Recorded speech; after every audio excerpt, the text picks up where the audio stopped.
In this video, we are going to calculate the half-life of a zero-order reaction from the rate constant equation. Half-life of a reaction is defined as the time required for a reactant concentration to reach one half of its initial value. அதாவது reactant concentration வந்து ஒரு half குறையறதுக்கான டைமை வந்து சொல்றது தான் வந்து half life. First வந்து நம்ம half life of a first order reaction பார்த்தோம். இப்போ வந்து இந்த ஸ்லைட்ல வந்து half life of a zero order reaction வந்து நம்ம calculate பண்ண போறோம். From the rate constant value,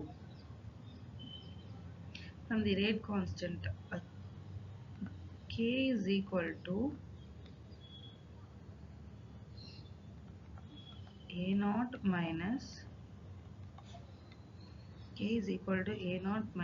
A divided by T. This is the equation for rate constant of a zero order reaction.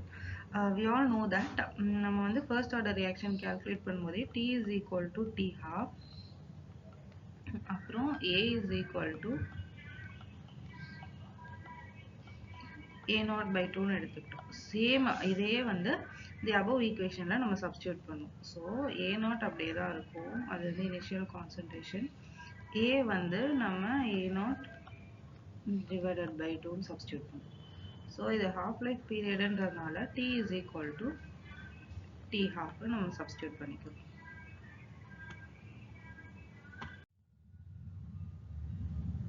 நம்ம வந்து A naught minus A naught divided by 2 அது வந்து simplify பண்ணுவோம். எப்படின்னா இப்போ வந்து 2A naught minus A naught divided by 2 இது வந்து just a simple maths தான். ஓகேவா? ஸோ நமக்கு வந்து ரெண்டுமே A naught தான் இருக்கு. இங்க வந்து 2 இருக்கு, இங்க வந்து 1 இருக்கு. ஸோ 2 minus 1 வந்து என்னது? ஸோ நமக்கு வந்து final equation A naught divided by 2 னு கிடைக்கும். ஸோ இதை வந்து நம்ம ஈக்குவேஷன்ல சப்ஸ்டியூட் பண்ணுவோம், K ஈக்குவேஷன்ல. So K is equal to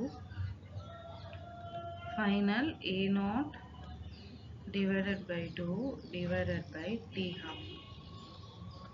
அப்போ நமக்கு என்ன கிடைக்கும்னா A naught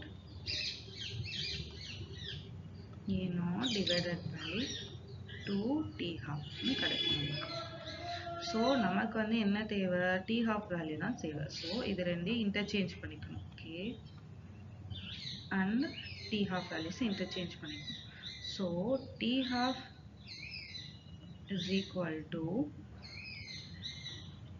A naught divided by K, small k. So this is the final equation of half-life period of a zero order reaction. Finally we calculated.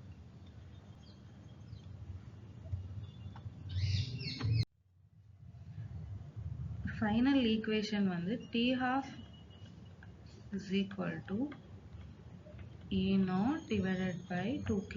இந்த equationல இருந்து என்ன conclude பண்றாங்கன்னா half-life period value is directly proportional to initial concentration A naught.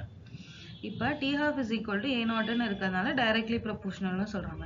T half is equal to 1 by A naught. இந்த A naught denominatorல இருந்துச்சுன்னா inversely proportional. So T half is equal to T half is directly proportional to initial concentration of the reactant. So this is the final equation. T half is equal to A naught divided by 2K. Thanks for watching.